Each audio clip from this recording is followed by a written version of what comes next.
So like I was interrupted by my phone, but anyways, I'm gonna continue like I was saying back in verse 6 of 2 Corinthians. But this I say, he which soweth sparingly shall reap sparingly, and he which soweth bountifully shall reap bountifully. It's just plain and simple. You do the work of Yahweh Shemel Shai, you will receive the benefits of doing the work. Being increased in the wisdom, being increased in the knowledge, the understanding, storing up your treasures in heaven. This is John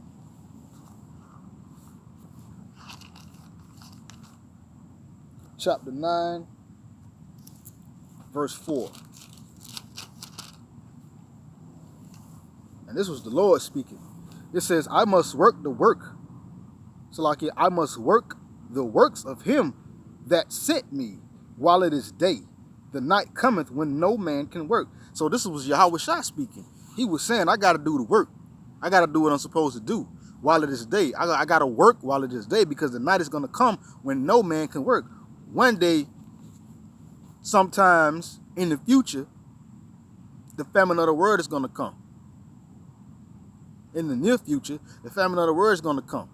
And the Most High, his prophets are not going to be out on the highways and the byways. These videos will not be up for you to see. So we must work, just like Yahweh Shai was saying, we must work the work while it is, of those who sent, of him who sent us. The Lord sent us down here to do the work. He sent us down here to store up our treasures. So we got to be like Yahweh Shai. We must work the works of him that sent me while it is day. Because night cometh when no man can work. One day, this truth ain't going to be out here. One day, the men of the Lord are going to be taken off the streets by Yahweh Bahashim Yahweh Shai. So we got to do the work while it is day. You work while it is day. You working while it is day. You storing up your treasures in heaven. You storing up your riches. You solidifying yourself for a reward from Yahweh Shai. You establishing your riches in the kingdom. Matthew 25.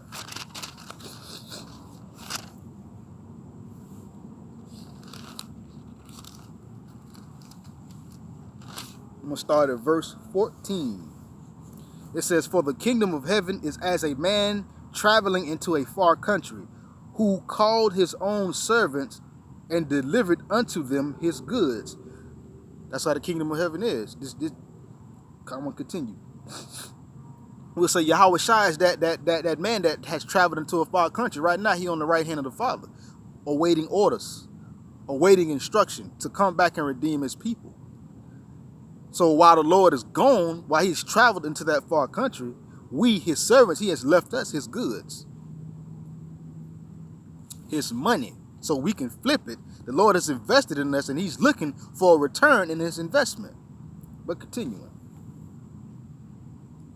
Again, for the kingdom of heaven is as a man traveling into a far country, who called his own servants and delivered unto them his goods.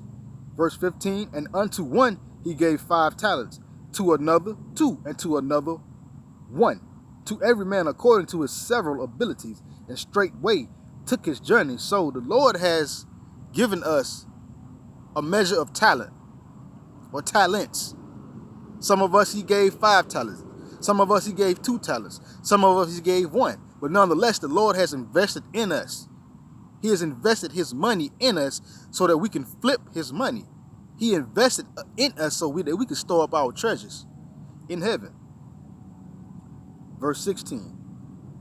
Then he that had received the 5 talents went and traded with the same and made them other 5 talents. So the brother, the servant that had 5 talents, went and traded, meaning he invested his time in Yahweh Hashem Yahweh Shai.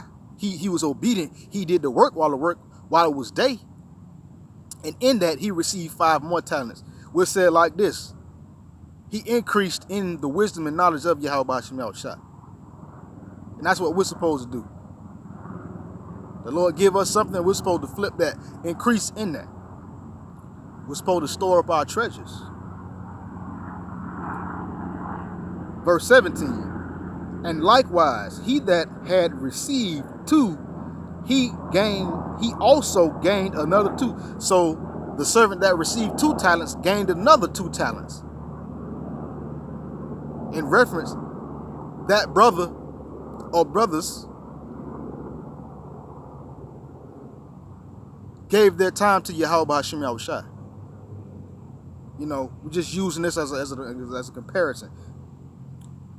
That brother that received 5 talents, that servant that received 5 talents, we'll say we that servants. The Most High gave some brothers, like I said, 5 talents, 2 talents, some 1, and another brother 1 talent. But he gave us to our several abilities. He gave us the measure that he has seen for us to have. So some brothers, yeah, them brothers got 5 talents. The brothers flipped that 5 into more talents, into 5 more talents, meaning the brothers were sowing bountifully, so they're reaping bountifully. You had another brother, 2 talents, he sold bountifully. He received 2 more talents on top of that, meaning they invested their time in Yahweh B'Shem Yahushua, and they got a return. It's just like money, similar.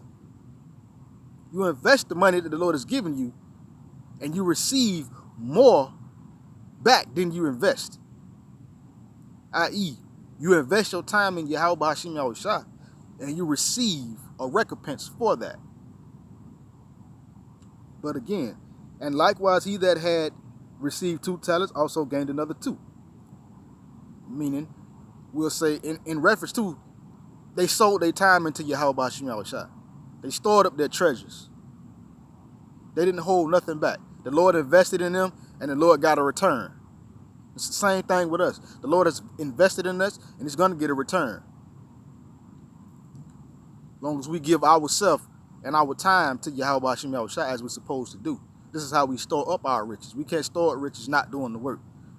It doesn't work. It doesn't work like that. But let's continue. Verse 18. But he that had received 1 talent went and digged in the earth and hid his Lord's money. So we could say this servant that received that 1 talent, we'll say he was that servant that we'll say he sowed sparingly. So guess what? Well, actually, he didn't sow anything at all. He dug in the earth and hid his Lord's money. We'll say the Lord made an investment in him, and he dug in the earth and hid the Lord's money. That's what happened to a lot of brothers that fell out of this truth. You know, when I came in, using myself, when I came in, the Most High was doing a lot of purging and a lot of sifting. A lot of cats fell out. The Most High removed them out of the way. Why? Because we'll say they hid his talent. They didn't give themselves to him, to Yahweh. They didn't give themselves to Yahweh B'Shem Yahushua, so the Most High removed them out of the way. They dug, that 1 talent they received, they dug in the earth and hid the Lord's money. The Lord put an investment or made an investment in them, and they didn't go and flip the Lord's money. They didn't go and increase in Yahweh B'Shem Yahushua. So the Most High removed them out of the way. But again, but he that had received 1 went and digged in the earth and hid his Lord's money. After a long time, the Lord of those servants cometh and reckoneth with them. Eventually, Yahushua coming back. And he's going to reckon with us, meaning he's going to look into our works and what we did. He's going to look into our works and see how much time we have sown. He's going to look into it and see how many talents we have gained on top of the talents that he's already given us. He's going to look and see if he has gotten a return on his investment. He's going to look and see if we've been storing up treasures in heaven, storing up our treasures in heaven. Verse 20. And so he that had received the 5 talents came and brought other 5 talents, saying, Lord, thou deliveredst me unto me 5 talents. Behold, I have gained besides them 5 more talents. So when the Lord come back, so when the servant of the Lord came back, the first servant that had the 5 talents, when this Lord came back, he said, hey, look, you invested in me 5 talents, and I have gained 5 talents more on top of what you have given me. I mean, I invested your money, I put in the work, and I got back a recompense for it. I got back more than what you gave me. You know, compared to us, we'll be able to say, I was obedient to your word. I was obedient to you, Yahweh B'Shem Yahushua. I did what you called and told me to do. And the Lord is going to look into that. And we'll be able to say, you gave me this amount, and I've gained so much extra on top of the amount that you have given me. And the Lord is going to see that, okay, yes, I made an investment in you, and now I see a return. I see you've been storing up your treasures. I see that you have been investing your time into righteousness, into truth, into being obedient. So the Lord is going to say this. Verse 21, his Lord said unto him, well done, thou good and faithful servant. Thou hast been faithful over a few things. I will make thee ruler over many things. Enter thou into the joy of thy Lord. So when the Lord comes back and he see that his investment he got a return on his investment, he's going to be like, well done, my good and faithful servant. Enter thou into the rest of thy Lord. Meaning, here go the kingdom. Here's your recompense. Here is your reward. Here is your treasures that you have been storing up. Verse 22. He also that had received 2 talents came and said unto the Lord, he also that had received 2 talents came and said, Lord, thou deliverest unto me 2 talents. Behold, I have gained 2 other talents besides them. So again, the servant that received 2 talents gained 2 talents more. So now he got 4. So basically, we'll be able to say, Lord, you gave me this, you gave me the knowledge and the understanding and the wisdom that you wanted me to have, and I increased in that.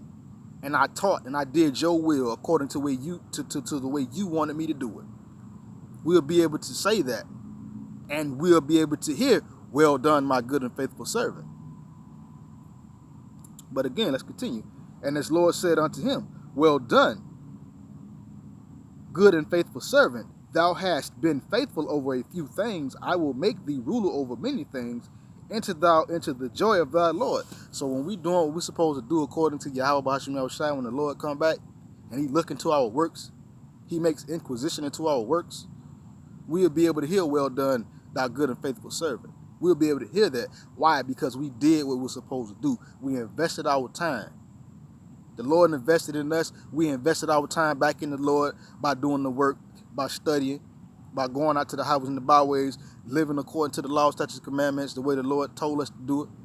You know, being obedient, being an Israelite the way the Lord commanded us to be, being righteous as we're supposed to be, to the best of our abilities. We're going to get that. Well done, thou good and faithful servant.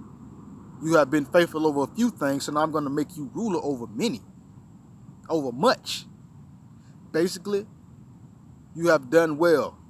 The Lord's going to see that his investment, he's gotten a return on his investment, and guess what? He's going to say, here's a crown, here's the kingdom, here's eternal life, here is the laws, statutes, commandments being in your inward parts, and you're never ever going off again. Here is never ever being sick ever again. Here is not living in sin. Here's a new body that's not subject to sin. Why? Because we've been storing up our riches in Yahweh Hashem Yahushua in heaven. Verse 24. It says, then he which had received the 1 talent came and said, Lord, I knew thee that thou art an hard man, reaping where thou hast not sown, and gathering where thou hast not strawed. So the one that had received that 1 talent, so basically the brothers that did not invest their time in Yahweh Hashem Yahushua, that did not do the work, that would not cast their bread upon the water so that they can see a return, i.e. invest their time in Yahweh Hashem Yahushua, they're going to be as this one that received the 1 talent and hid the money. And when the Lord came back, he was like, oh, here go your money. I was scared. I didn't want to do the, they're going to be like, oh, all this worldly stuff that really didn't have nothing to do with doing the work. It kept them from doing the work. So they're basically not doing the work is you hiding the Lord's money in the earth. You digging in the earth and hiding the Lord's money, meaning you're not investing the Most High's money. You're not investing your time in him so that he can get a return from you. But continuing, verse 25, it says, and I was afraid and went and hid thy talent in the earth. Lo, there thou hast that is thine. So he went and dug it. So You ain't gonna be able to be like, oh Lord, yeah, here go the little bit of knowledge and wisdom you gave me. I didn't use it. I didn't invest in and increase in it because I was scared you was you ain't gonna be able to have no excuse when your shot come back. When it come down to doing the work, you ain't gonna be able to have no excuse because right now is the time that it is still day right now. It is still day. Eventually, it's gonna become night when no man can work, meaning i.e. famine of the word. Once the famine of the word come here, the true prophets of the Lord, they not gonna be out on the highways and the byways. Don't try to do the work when Yahweh Shah coming with the heavenly host. But again, verse 26, his Lord answered and said unto him, thou wicked and slothful servant, thou knewest that I reap where I sowed not, and gather where I have not strawed. So when the Lord come back and he has found that he has not gotten a return in his investment, those brothers that didn't do the work, or wouldn't do the work, wouldn't invest their time in Yahweh Bashim Yahushua, the Most High is going to look at them as a wicked and slothful servant. That's how he's going to look at them. The Most High is going to be like, I invested this a certain amount of wisdom and knowledge and understanding in you to get a return. I invested in you so that you can go out and invest my money, or i.e. use your talents and increasing your talents by being obedient, teaching the word. But the Lord's going to be like, well, I see you didn't do that, so this is what's going to happen. Verse 27. It says, thou oughtest therefore have put my money to exchanges, then at my coming I should have received mine own with usury. Verse 28. It says, take therefore the talent from him and give it unto him which hath 10 talents. So the Lord's going to be like, well, you didn't do the work, so basically, depart from me, I never knew you. And it's going to be weeping and gnashing of teeth. Why? Because you're not storing up your treasures in heaven. You're not doing what you're supposed to do. The Most High, he requires a certain amount from us because he put that in us. He put a certain amount in us, and he's looking for us to increase in that amount, double that amount, triple that amount, grow in the wisdom of Yahweh Bashim Yahushua, so that when he comes back, he can know that I made an investment and now I'm getting a return. He gave us the talent so that we could store up our riches in heaven. He gave it to us so that we can invest it and gain more in Yahweh Bashim Yahushua. So yeah, store up your treasures. Store up your treasures in Yahweh Bashim Yahushua. Store up your treasures in heaven because it's a benefit. It's a benefit. Matthew chapter 6. Silaki. I'm gonna start at verse 19. It says, lay up not yourselves treasures upon earth, where moth and rust doth corrupt, and where thieves break through and steal. But lay up for yourselves treasures in heaven, where neither moth nor rust doth corrupt, and where thieves do not break through nor steal. So we ain't supposed to be laying up worldly treasures anyway, because the worldly things is temporal. Eventually it's going to disappear and go away. But store up your treasures in heaven. Invest your time in Yahweh Bashim Yahushua. That's how you store up your treasures, doing the work, going out to the highways and the byways, doing your sit-down lessons, breaking bread with brothers, linking up with brothers, y'all doing sit-downs, studying, reading up on scriptures and different things like that. Take a little bit of notes here and there. That's how you store up your treasures in Yahweh Bashim Yahushua. Because these worldly riches is gonna go away eventually. But the treasures in heaven, moths nor rust, it won't corrupt, meaning your treasures won't degrade, it won't go away. And you storing your treasures up in heaven, thieves can't break through and steal that. They can't take that because it's being stored up in heaven. But yeah, store up your treasures in heaven because it's a benefit. It's going to be a recompense for that. It's going to be a positive, righteous recompense for storing your treasures up in heaven. Shalom.